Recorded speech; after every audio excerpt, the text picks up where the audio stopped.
नमस्कार दोस्तों, सुप्रभात। मैं आया हुआ हूँ मनोरमा गोलोक तीर्थ नंदगांव और यहाँ पे बहुत बड़ा गौशाला है। आइए आज हम आपको ले चलते हैं इस गौशाला के अंदर। बहुत सारे अलग अलग जो प्रकार की गायें रहती हैं और बहुत सारी सुविधाएं हैं। बहुत लंबा चौड़ा एरिया के अंदर ये गौशाला बसा हुआ है। तो रात भर हम यहाँ रुके थे और फिर अभी जो है इस गौशाला का हम विजिट करेंगे। तो आपको बहुत सारे वीडियो में इस गौशाला से जुड़े हुए लेकर आऊँगा। तो आइए हम चलते हैं इस गौशाला का विजिट करते हैं। गौशाला के अंदर आप घूमने के लिए निकलते हैं तो बहुत सारे हरे भरे पेड़ हैं और रास्ते जितने भी हैं उनके दोनों तरफ बहुत ही अच्छी हरियाली है और बहुत ही मनमोहक और शांतिपूर्ण जो है ये जगह है। हम आपको पूरा विजिट कराएंगे। वीडियो काफी लंबे हो सकते हैं लेकिन आपको बहुत सुख का अनुभव होगा आप ये वीडियो पूरे देखेंगे तो। यहाँ पे इस प्रकार के बोर्ड लगे हुए हैं। आप इस गौशाला के अंदर घूमते हैं तो ये नदी है जो गौशाला के बीच से गुजरती है। गौशाला पहाड़ियों से घिरे हुए क्षेत्र के बीच में है। तो एक नदी जो है गौशाला के बीच से गुजरती है और बहुत सारे पेड़ हैं लगे हुए हैं। यहाँ पे डेयरी प्लांट है तो हम इस डेयरी प्लांट का जो है दर्शी दिखाते हैं। जय गौ माता, जय गोपाल। आप अभी श्री मनोरमा गोलोक तीर्थ के नंदगांव में इस यूनिट में आए हो जो दूध की डेयरी प्लांट है। इस डेयरी प्लांट के अंदर यहाँ परिसर के अंदर जो भी गौ माता से दूध उत्पादन होता है, जो दूध कलेक्ट करते हैं गवाड़े, वो सारा दूध लेकर के और उसको यहाँ पे लाया जाता है। और यहाँ लाने के बाद में ये पूरी एक डेयरी है। इस डेयरी के अंदर ये फ्रीज वगैरह है। इसके अंदर ये दूध वहाँ से ला करके और इसके अंदर डीफ्रीज किया जाता है। और इस दूध का जैसे आगे उपयोग होगा, जैसे यहाँ प्रोडक्ट है घी बनाने का है तो उसमें घी बनाने वाला में जितना दूध मलाई निकाल के और घी बनाने में उपयोग लेना है उतना घी बनाएंगे। और मिठाई के अंदर जितने दूध की ज़रूरत रहती है वो मिठाइयाँ बनेंगी अलग अलग प्रकार की। ये संपूर्ण डेयरी का प्लांट है। इसके बाद में फिर इधर की साइड में आप देखें तो ये पूरा प्लांट है। ये अलग अलग भट्टियाँ वगैरह लगी हुई है। यहाँ पंचगव्य से निर्मित दवाइयाँ वगैरह बनाने का कार्य है वो भी इन भट्टियों में होता है। और उसके बाद में इस साइड वो सामने जो बड़ी भट्टी लगी है वो गौमूत्र की है। उसके अंदर जो गौशाला के अंदर गौमाता का गौमूत्र इकट्ठा करके लाते हैं वो सारा गौमूत्र इस के अंदर ये बॉयलर लगा हुआ है। इसमें पूरा पहले इस टंकी में स्टोरेज होगा। इस टंकी से स्टोरेज होने के बाद में यहाँ बॉयलर में इसमें हीटिंग होती है। गर्म होने के बाद में पूरा प्रोसेस में इसमें फ़िल्टर होता है और फिल्टर होने के बाद में पूरा अंदर जा कर के और पूरी दवाइयों के अंदर पूरा इसका जो गोमूत्र से संबंधित दवाइयाँ बनती है वो उसके अंदर उपयोग लेते हैं पूरा। ये पूरा एक बहुत बड़ा प्लांट है। गोधाम महातीर्थ पथमेड़ा की शाखा है ये। और गोधाम महातीर्थ पथमेड़ा के दरमियान जो भी घी के प्रोडक्ट है, जो घी है वो खरीदना चाहते हैं उसके लिए पथमेड़ा की वेबसाइट बनी हुई है। और उसके ऊपर आप पथमेड़ा के जितने भी उत्पाद हैं वो खरीद सकते हैं। वैदिक गो उत्पाद फाउंडेशन नाम से इसका लिंक है और वेबसाइट बनी हुई है वैदिक गो उत्पाद फाउंडेशन। उसमें आप जा कर के उसके ऊपर विजिट करके और यहाँ के प्रोडक्ट वगैरह देख सकते हैं और परचेज भी कर सकते हैं। इसका मेन उद्देश्य है एक तो गौ संवर्धन को बढ़ावा देना और दूसरा उसमें सबसे बढ़िया है क्वालिटी का। गौमाता की प्रोडक्ट है उसकी क्वालिटी सबसे अच्छी गुणवत्ता युक्त है। और यहाँ जो प्रोडक्ट वगैरह जो बनते हैं वो शुद्ध सात्विक है और ऑर्गेनिक है पूरे। इसमें जो खेती में चीज़ें उपयोग लेते हैं वो भी पूरी जैविक तरीके से होती है। गौमूत्र और खाद के द्वारा ही खेती और उससे प्रोडक्शन होता है। और दूसरा गौमाता को जो चारे पानी हर चीज़ से लगा करके वो सारी ऑर्गेनिक चीज़ें दी जाती है और उससे जो उत्पादन होता है वो देसी चीज़ अपनी भाषा में बोले मारवाड़ी में तो देसी चीज़, एकदम देसी चीज़ है। वो यूनिट है बागवानी। इस बागवानी के अंदर अलग अलग प्रकार के सब पौधे हैं। इस पौधों में जैसे नारियल के पौधे अपने पास में ये खड़ा है, ये नारियल का पौधा है। इस प्रकार ये नारियल से आगे फिर आम का बगीचा, आम के बाद में फिर चीकू का बगीचा, फिर आंवले का बगीचा। इस प्रकार से ये पूरा बागवानी है। पूरा ये क्षेत्र है ये बागवानी। और इस पूरे कैंपस को पुराना आश्रम के नाम से जानते हैं। ये पुराना आश्रम इस जगह का नाम है। और पुराना आश्रम का रीज़न ये है कि ये नंदगांव जिस समय बसा था 2005 में, उस समय यहाँ सबसे पहले स्थापना हुई थी नंदगांव की। उस समय यहाँ कच्ची कुटियाओं का निर्माण हुआ था और ये पूरी गोबर और से निर्मित कुटियाएं हैं। और इसके अंदर रहने का सबसे पहले पूज्य दशरथानंद जी महाराज जी है, जो इस पथमेड़ा के आदि संस्थापक है, उन्होंने इस नंदगांव की स्थापना की और उनकी मुख्य कुटिया है वो उधर होती थी, वो सामने वाली। और आज इन कुटियाओं का उपयोग है वो एक तरह से इस प्रकार से किया जाता है, जैसे बाहर से कोई दर्शनार्थी आते हैं और महाराज जी इतने भारत भ्रमण में रहते हैं बाहर, तो उनसे कई लोग संपर्क करके और कहते हैं कि महाराज जी हमारे को आप ऐसी एकांत जगह बताओ जहाँ पर हम ध्यान और चिंतन कर सकें, और एकांत में कई अनुष्ठान करना चाहते हैं, ऐसे संत महात्मा होते हैं, तो उनको अनुष्ठान के लिए ये एकदम सहूलियत जगह है। तो वो यहाँ आ जाते हैं और यहाँ आने के बाद में उनको ये इस प्रकार की शांति जगह वाली कुटिया दे देते हैं, उसके अंदर वो रह करके और एकदम अपना ध्यान चिंतन करते हैं। इस जगह का नाम पुराना आश्रम है, और पुराना आश्रम देने का रीज़न ये है कि ये नंदगांव जिस समय बसा था, 2005 में इसकी स्थापना हुई थी, उस समय ये पूज्य पथमेड़ा महाराज जी, गौऋषि श्री दत्तनानंद जी महाराज जी की यहाँ कुटिया वगैरह रहती थी और उनका आश्रम यहाँ रहता था, इसलिए इसको पुराना आश्रम बोलते हैं इस जगह को। ये कितना बड़ा परिसर होगा? ये परिसर लगभग समझो 301 बीघे में होगा। 300 बीघा में, जो ये बागवानी का? हाँ, बागवानी का है। अच्छा, कुल टोटल ये जमीन कितनी होगी जो इसके नीचे है गौशाला की? जो पूरी गौशाला है वो 3000 बीघों में है। 3000 बीघे? 3000 बीघे में गौशाला है, और 3000 बीघे में जैसे 2000 बीघों में तो अभी लगभग समझो गौमाता 1001 बीघे में खेती और 1000 बीघे में गौमाता समथिंग आंकड़ा है अभी उसका इस्तेमाल हो रहा है। पर 1000 बीघा जमीन है वो अभी बंजर टाइप पड़ी है। अच्छा, उसका अभी तक डेवलपमेंट नहीं हुआ है। ये सारा नंदगांव की जितनी भी जमीन वगैरह थी ना, ये पूरी एक बंजर भूमि थी, ये कोई समतल जमीन वगैरह ऐसी कुछ नहीं थी, ये पूरी बंजर एरिया था। और इसको धीरे धीरे डेवलप करके और अभी तक आप 2005 में जब नंदगांव बसा उससे लगा करके आज तक कम 15 से 17 वर्षों में ये स्थिति अब आई है। और आगे भी प्रयास है कि जैसे जैसे सबसे बड़ी दिक्कत है कि यहाँ फंडली समस्या आती है कि इतनी गौ माताओं को चारा पानी करने के बावजूद इस चीज़ को समतलीकरण करना, आगे डेवलप करना, ये चीज़ें हैं वो सब डोनेशन से चलती है। तो सब भामाशाओं की देन है, और जैसे जैसे भामाशा इसमें अपना योगदान देते हैं वैसे वैसे इसका डेवलप करने पानी का क्या सिस्टम? पानी का बोरवेल है, अभी फिलहाल 50 बोरवेल है इसके अंडर में, 40 से 50 जो वर्तमान में चालू कंडीशन में है। और गौमाता की कृपा से सारे बोरिंगों में पानी मीठा है, एकदम शुद्ध मीठा पानी है। ये सबसे बड़ी खासियत है कि यहाँ पानी एकदम मीठा पानी है, और मीठा पानी होने की वजह है कि ये क्षेत्र है वो गौमाता चारों ओर विचरण करती है, और उसी वजह से यहाँ पानी है वो मीठा पानी है। एक बोरिंग में 2 बोरिंग में पानी मीठा हो सकता है, लेकिन इतने सारे बोरिंगों में पानी मीठा होना ये एक चमत्कार ही। क्या नाम? पूर्णमाराम जी। पूर्णमाराम जी। चौधरी? नहीं, राणा। अच्छा, राणा। पूर्णमाराम जी, इस बाग के अंदर पूरे चीकू है? जी। चीकू कितने पेड़ हैं? चीकू के 350 पेड़ है। चीकू के 350 पेड़ है जी। और चीकू का सीजन क्या है, कब कब लगते हैं? चीकू के और मई और अप्रैल में। मई और अप्रैल में लगते हैं। अच्छा, बहुत सुंदर। 350 पेड़ों के अंदर पूरा पानी सिंचाई किससे? ड्रिप से? हाँ, ड्रिप से। पूरी ड्रिप का सिंचाई है। अच्छा, आप क्या क्या काम देखते हो? मैं ये साफ करा, उसमें घास कटाई, हाँ। वो खाद भी देने, अच्छा, दवाई स्प्रे करना, हाँ, ये काम कर। दवाई ऑर्गेनिक पूरी? पूरी गौमूत्र से बनती पूरी? हाँ, गौमूत्र से बनती है। अच्छा अच्छा। और चीकू के अलावा यहाँ पर और कौन से पेड़ हैं? चीकू के अलावा तो कटहल भी है। अच्छा, कटहल भी हैं। और काजू भी है, लिच्ची है। अच्छा, काजू के पेड़ भी हैं? हाँ, काजू के पेड़ है, 20 पेड़ काजू के भी है। काजू वाला कितने हैं? अच्छा, राजस्थान में काजू का पौधा मतलब काजू भी हो जाती है? जी। लगी हुई है इसके? हाँ, लगी हुई। ये अपने काजू लगी हुई। अच्छा, ये काजू लगी हुई है? जी। अच्छा, ये काजू है, तो इसी मौसम में अभी लगती है? हाँ, इस मौसम में लगती है। ये 1 महीने के बाद उनको निकालने का शुरू हो जाएगी। अच्छा, काजू का पौधा इस प्रकार का होता है? जी। ये इसकी जो काजू है मतलब कितने पौधे होंगे? काजू के पौधे 20 पौधे हैं। 20 पौधे? जी। सभी अच्छा फल देते हैं? सभी अच्छा फल देते हैं। ये कितने वर्ष का होगा पौधा? उम्र क्या होगी इसकी? ये तो हो गया है 5 साल का, तो हो गया है। 5 साल का? अच्छा, मतलब इतना तेज बढ़ता है काजू का पौधा? जी। बहुत सुंदर दोस्तों, ये है काजू का पेड़। इस गौशाला के अंदर लगभग 40-50 ट्यूबवेल हैं, और गायों के लिए जो खाने के लिए हरा चारा, बाजरा और बहुत सारे अलग अलग तरह के जो हैं धान हैं उनकी खेती की जाती है। गायों तक हरा चारा पहुंचाने के लिए इस प्रकार ट्रैक्टर से अच्छी अच्छी व्यवस्थाएं की गई हैं, और ट्रैक्टर से हरा चारा लेके जाते हैं।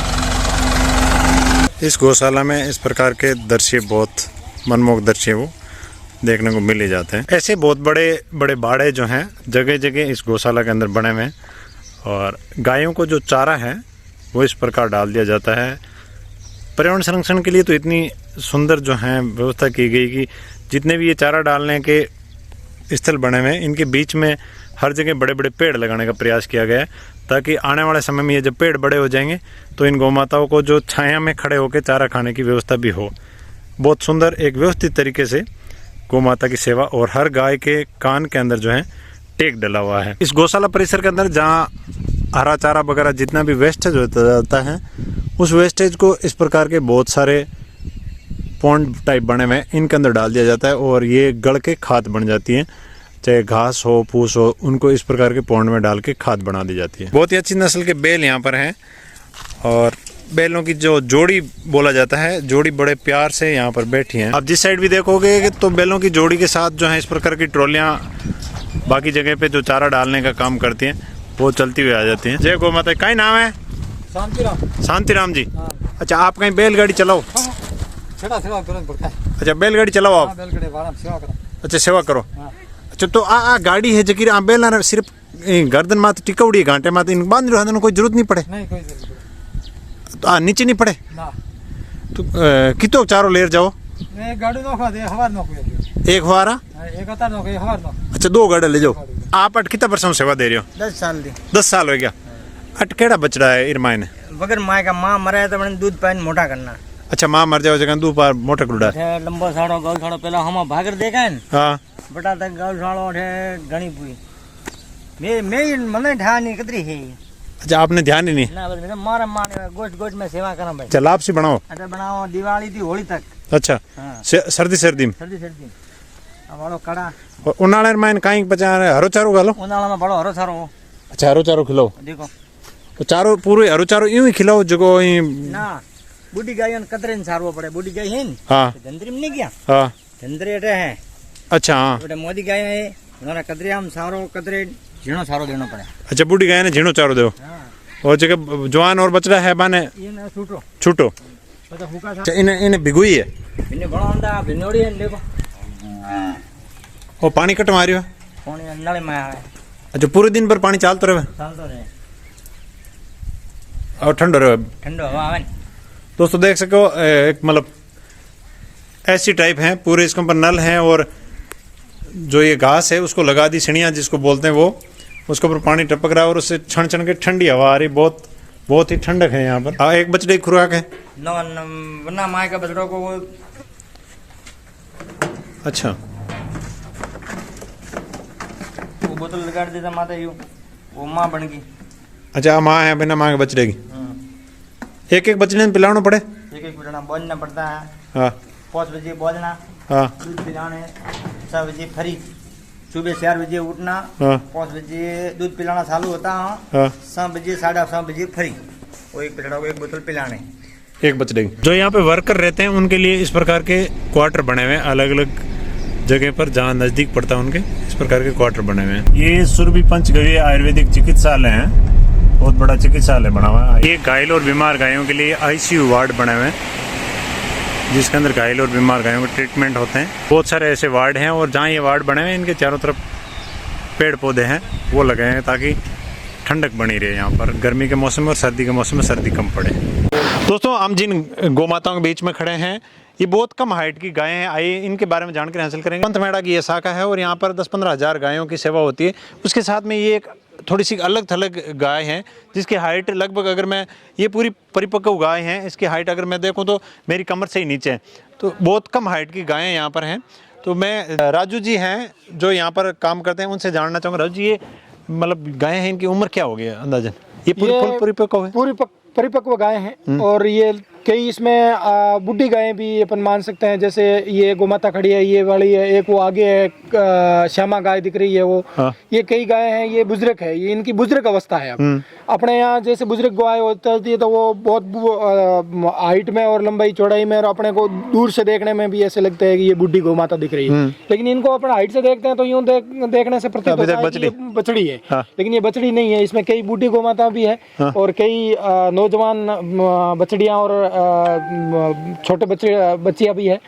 और इनकी हाइट ये इतनी रहती है। और ये केरला से एक दर्शन के लिए लाई हुई अच्छा, है। मतलब जो यहाँ हाँ, जो बाहर से लोग दर्शनार्थी आते हैं उनको एक अलग प्रकार की नस्ल। ये कौन सी नस्ल है? ये केरला की काचरगोड नस्ल है। काचरगोड। काचरगोड नाम है इसका। इसका क्या प्रजनन हाँ, सेम पीरियड होता है? प्रजनन काल सेम रहता है अपने जैसे दूसरी गोमाता का कार्य 9 महीने का काल रहता है, वैसे ही इनका रहता है और सेम प्रजनन की प्रोसेस वगैरह सेम क्रिया है। लेकिन इनके एक तो दूध की मात्रा कम रहती है इनकी। अच्छा, दूध बहुत कम है। हाँ, दूध का प्रोडक्शन कम ही रहता है, ज़्यादा दूध का प्रोडक्शन नहीं रहेगा।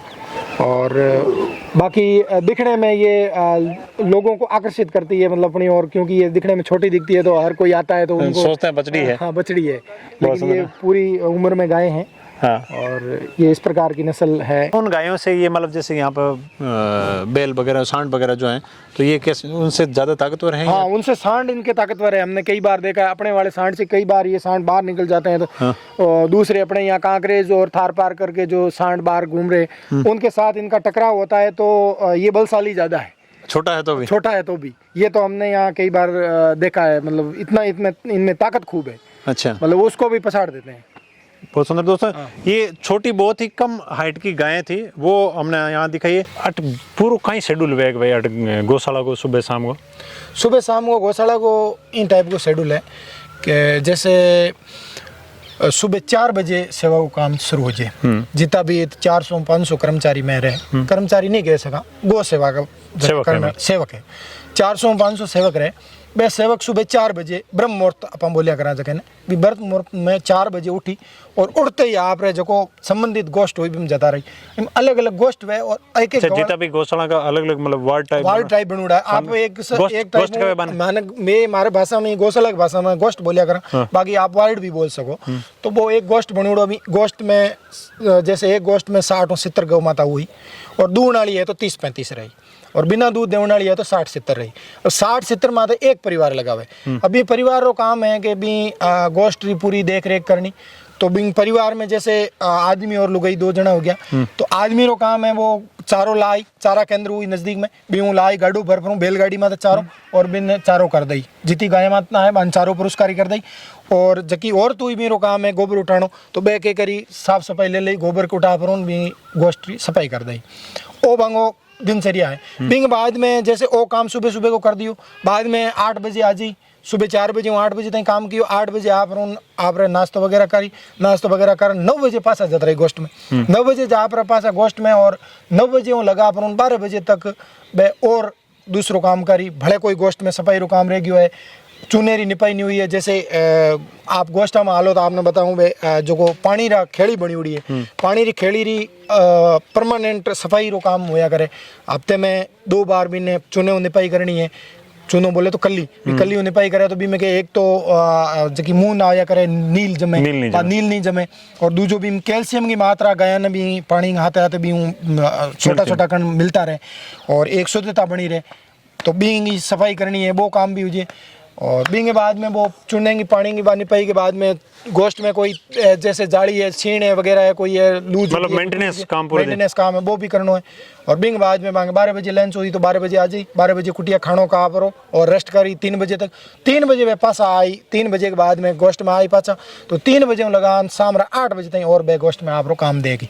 भी में आरती शामिल है तो 8 बजे संध्या आरती है गौ माता की। और आरती एक जगह में या गोश्त वाइज में? ओ में पूरा परिसर है, 3000 बीघा जमीन है। 3000 बीघा जमीन में अलग अलग जगह अलग अलग विभाग बनूड़ा है गायाना। तो एक विभाग बनूड़ो बिंगा अलग विभाग की एक गाय की आरती हुई। जैसे इनमें पूरे में 6 हाथ विभाग है तो 6 हाथ आरतियां हुए इन जगह। अच्छा। तो भी मैं सामरी प्रतिदिन आरती हुई गोमातारी एक और एक मुख्य आरती वे जबकि वे धर्माचार्य आठों और धर्माचार्य एक स्थल है जो साधु संत महात्मा रहा करे।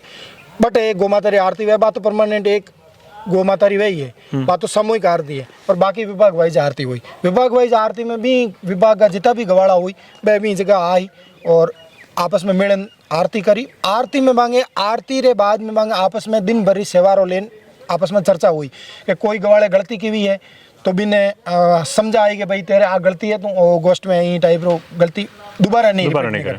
और बार बार गलती रिपीट करे तो एक इमें भी एक सिस्टम बनी हुआ है। तो सिस्टम में के वो गवाड़ो बार बार रिपीट गलती नहीं करे तो बिंग माते 5 किला गुड़ को सिस्टम है। अच्छा, नॉर्मल फाइन लागे। अब 5 किला गुड़ को क्या सिस्टम है कि गवाड़े रो पेमेंट वे ऑफिस अब गवाड़े 5 किला गुड़ कर दियो। अब 5 किला गुड़ सीधो ऑफिस में सूचना दी बिंगो व्यवस्थापक के भाई ये ने गलती अणगवाड़े गलती की है, इनो 5 किला फाइन लगाओ। 5 किला गुड़ फाइन लागी, महीने बिंगे हाजिरी हुई ना 5 किला रवे पैया कटना इन वो पैसा जमे हुई सीधा गौशाला गुड़ खाते में। अच्छा, गुड़ बाकी तीन का बिन मिल जाए। घोड़ा जीता भी है सैलरी का सिस्टम है, सैलरी पर महीने मिले और सीधी अकाउंट ट्रांसफर या कैश दो? ना कैश नहीं, कैश का कोई सिस्टम नहीं। अच्छा, सब अकाउंट पूरा डिजिटल सिस्टम है। अच्छा, अभी जगह ग्वाला वगैरह है आंगो खाने का सिस्टम सामूहिक है या जब परिवार सहित रहे? परिवार सहित रहे तो आप जगह बाने आवास दी उड़ो भी आवास में बनावे खुद रो खानो। और जो परिवार सहित नहीं रहे बाहर सामूहिक भोजनालय बनूड़ो है, जटे सामूहिक खानो पानी बेटा रसोई राकुड़ा है, बे रसोई खानो बना दी। और जो लोग जो परिवार सहित नहीं रह रहा बे बेटा चांद भोजन प्रसाद ले ली। सुबह मान नाश्तो मिली, बाल भोग, दोपहर में भोजन मिल जाए और शाम रो रात रो खानो मिल जाए, 3 टाइम। ये पूरा मतलब शेड्यूल है? और पूरा शेड्यूल रहे टाइप। बहुत सुंदर। और डॉक्टरों की कितनी जो वहाँ पे बीमार गाय हैं या धन्वंतरी चिकित्सालय, मैं भी उसी का ही एक कर्मचारी हूँ। और वहाँ पे जो काम करने वाले लोग हैं वो संख्या रहती है लगभग 12 से 15 के आसपास, जिसमें एक मुख्य चिकित्सक रहता है हमारे, और बाकी हमारे जैसे टेक्निक है और LS है, जैसे हम LS हैं, और उसके अलावा और हमारे साथ में काम करने वाले नॉन LS है जो यहाँ काम सीख गए हैं, वो भी आज अच्छा खासा काम करते हैं। ये कुल मिला के पूरी एक हमारी टीम रहती है, वो पूरे दिन सुबह से शाम तक गायों का इलाज करती है। और उस इलाज के अंदर कम से कम 300 गौमाता है वो प्रतिदिन OPD में रहती है। अच्छा, तो 300 गायों का पर डे उसका इलाज करना ही पड़ता है, जिसमें से 300 में से मान लो थोड़ी ठीक हो गई है, थोड़ी नई और आ जाती है, तो वो 300 का आंकड़ा समथिंग रहता है। ये घायल गायें आती कहाँ से? यहाँ रेस्क्यू आसपास के क्षेत्र से आती है, रेस्क्यू करते हैं? हाँ, रेस्क्यू गौशाला तो इस तरह पे तो रेस्क्यू का ऐसा एम्बुलेंस की व्यवस्था नहीं है। पथमेड़ा मुख्य अपनी ब्रांच है, वहाँ एम्बुलेंस की व्यवस्था है, यहाँ भी एम्बुलेंस की व्यवस्था नहीं है। और जब एम्बुलेंस की व्यवस्था कोई गोभक्त दे देंगे तो उसके बाद यहाँ भी हो जाएगी, अभी फिलहाल व्यवस्था नहीं है। और यहाँ जो गोभक्त लेके आते हैं, गोभक्त यहाँ आसपास में कहीं कैजुअल्ट हुई है, गाय कोई एक्सीडेंट हुआ, कुछ भी हुआ, तो वो यहाँ पहुँचा देते हैं धन्वंतरी, उनको पता है, तो वो यहाँ पहुँचाते हैं। तो यहाँ हमारी टीम है वो इलाज करती है और निःशुल्क है, कोई उसकी कोई चार्ज नहीं है, केवल वो ट्रैवलिंग चार्ज है वो यहाँ पहुँचाने का, वो अपने स्तर पे करते हैं। बाकी कोई अपनी निजी गाय लेकर आता है उसका भी इलाज करके वापस लेके हाँ, ये भी सिस्टम है। जैसे कोई निजी गाय कोई ले आया, पास में कोई पड़ोसी आस पास में कहीं है, उसके कोई समस्या हो गई है और गोमाता का वो ट्रीटमेंट नहीं कर पा रहे हैं वहाँ, तो यहाँ ले आए तो हमने यहाँ इलाज उसका व्यवस्थित कर दिया और उसके बाद वो वापस ले जाते हैं। यहाँ पे यात्री आते हैं, उनका क्या सिस्टम है रुकने का वगैरह? यहाँ जो भी बाहर से मेहमान पधारते हैं उन मेहमानों का रुकने के लिए अच्छी व्यवस्था है। अपने यहाँ पूरा एक गेस्ट हाउस बना हुआ है जिसमें 44 रूम है, और जो भी मेहमान आते हैं उनको रुकने के लिए अच्छी व्यवस्था है। सामने भोजन की व्यवस्था है, तो वो आराम से रुक सकते हैं 1 दिन 2 दिन 10 दिन। और दूसरी सबसे बड़ी खासियत ये है कि ये आबू की धरती है और ये एक देव ये धरती है। यहाँ सबसे बड़ी बात यह है कि आबू की धरती को देव नगरी बोलते हैं, सिरोही को देव नगरी बोलते हैं। और इस देव नगरी के अंदर ये चारों ओर से पहाड़ों के बीच में ये एक रमणीक स्थान है, बहुत ही सुंदर जगह है। यहाँ जो लोग आते हैं वो उनका मन यहाँ से ये नहीं करता है कि हम वापस चले जाएं, इतनी एक सुंदर जगह है और बहुत ही मन लगने वाली जगह है। और जो भी दर्शनार्थी आते हैं उनको भी रुकने की बहुत अच्छी व्यवस्था देती है गौशाला। और यहाँ से जो प्रोडक्ट बनते हैं वो आपकी वेबसाइट से ऑनलाइन खरीदते हैं? पथमेड़ा की वेबसाइट है, उसमें वैदिक नाम से वेबसाइट है। अच्छा। और वैदिक के प्रोडक्ट, अपने प्रोडक्ट के ऊपर वैदिक का लोगो लगा हुआ है और वैदिक नाम से आती है।